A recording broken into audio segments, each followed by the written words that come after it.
Good day everyone. We are here to explain Theorem 6 and its function. Hello sir, my name is Princess Bukuya. So today I'm gonna solve a theorem 6 which is monomial. I have here limit of x over 4, x approaches to 6 is equal to limit of x approaches to 6 over limit of 4 x approaches to 6. So here we're gonna use theorem number 2 which is equal to 6, and since pwede naman siya sa theorem number 1 kasi 4 over to 4 is equal to 6 over 4. Thank you. So, here the example of monomial.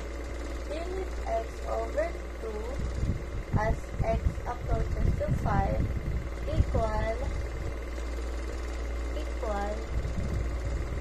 limit x as x approaches to 5 all over we have limit 2 as x approaches to 5 equal 5, that's equal 5 over the constant 2. So here is the answer. We have the limit of x over x minus 5 as x approaches to negative 1. Dahil meron tayo dito sa subtraction, we can use the sum and difference rule para malaman yung limit ng denominator. Since x lang to, titignan natin kung saan siya nag-approach, which is negative 1. So, numerator natin is negative 1 lang. And applying sum and difference rule, paghiwalay natin itong dalawa. So, limit of x plus x approaches to negative 1 minus limit of 5 as x approaches to negative 1 then is equal to negative 1. Since x lang to, titignan natin kung saan nag-approach negative 1. So, negative 1 and kakapit lang natin yung constant. Negative 5 is equal to negative 1 over negative 1 minus 5 is negative 6. Negative divided by negative is positive. So, ang magiging sagot natin ay 1 over 6. Now that we're done with the tutorial the binomial function, explaining and giving examples to further explain this function. So we have limit of x plus 3 over 4 minus x as x approaches to 5.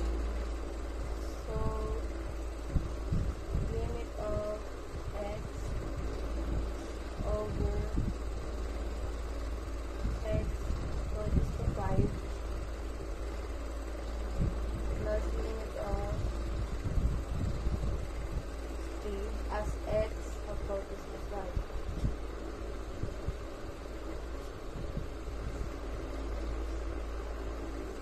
So, sa denominator naman, limit of x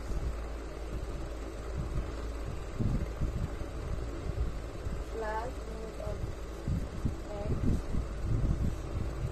approaches to x minus 5 as x approaches to 5.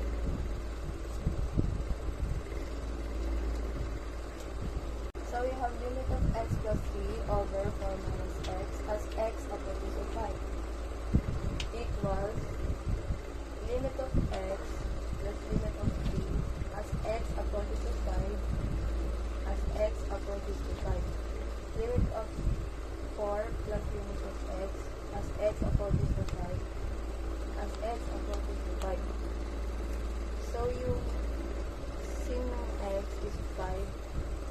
ilagay natin siya dito. Then, yung constant natin is 3. So, we have that over constant natin is 4. So, 4 minus ang constant natin is 5. So, we have 5 plus 8 is equals to 8 over 4 minus 5 is equals to 1. So, i-divide natin siya. So, 8 divided by 1 is 8. So, ang final answer natin is 8.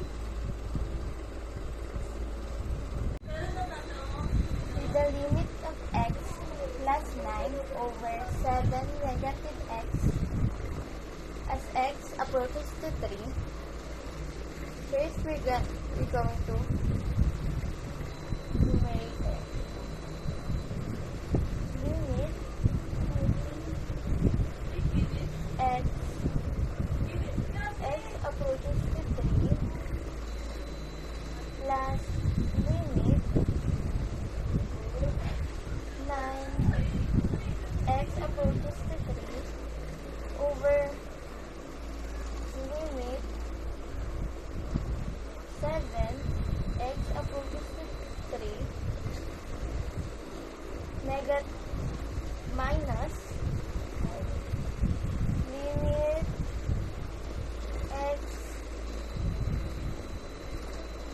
x approaches to 3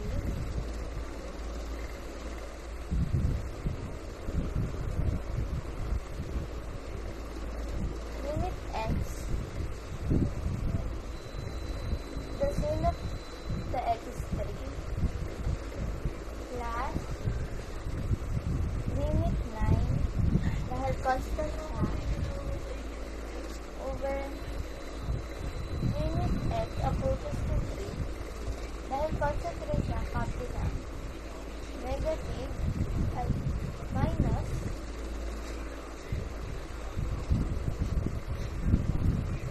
limit x dahil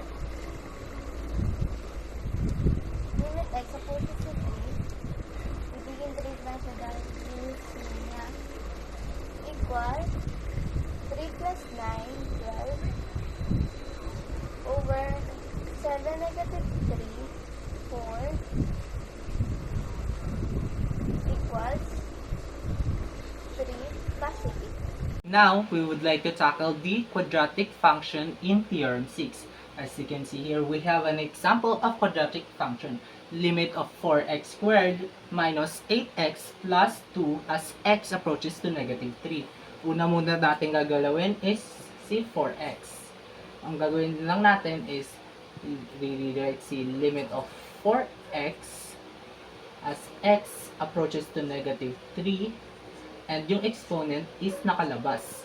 Then, isa-separate lang natin si 8x plus 2 which now would be limit of 8x as x approaches to negative 3 and plus limit of 2 as x approaches to negative 3. Then next, i-expand lang natin si 4x which gagawin lang natin is isa-separate si 4 at saka si x which now would be limit of 4 as x approaches to negative 3 and limit of x as x approaches to negative 3 and i-rewrite ang ating exponent and now limit of 8x as x approaches to negative 3 and limit of 2 as x approaches to negative 3.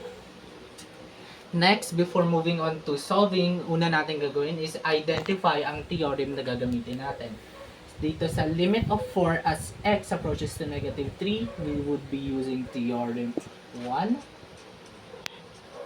And the limit of x as x approaches to negative 3, we would be using theorem 2. Then limit of 8x as x approaches to negative 3, we would be using theorem 3. And limit of 2 as x approaches to negative 3, we would be using theorem 1. Now, gawin na natin is solving na. I-rewrite lang natin si 4 at saka papalitan natin si x ng negative 3. Tsaka i-rewrite yung ating exponent. And papalitan natin ng x ulit ng negative 3. Tsaka i-rewrite lang natin si 2. So next, muna natin siya, baba. Tsaka negative 3 raises to 2 is negative 9. Then 8 times negative 3 would be negative 24 plus 2. The next is 4 times 9 would be 36, and then negative times negative 24 would be positive 24 plus 2, and 36 plus 24 and 2, negative 36 plus 24 plus 2 would be negative 10. And we have our answer here, which is negative 10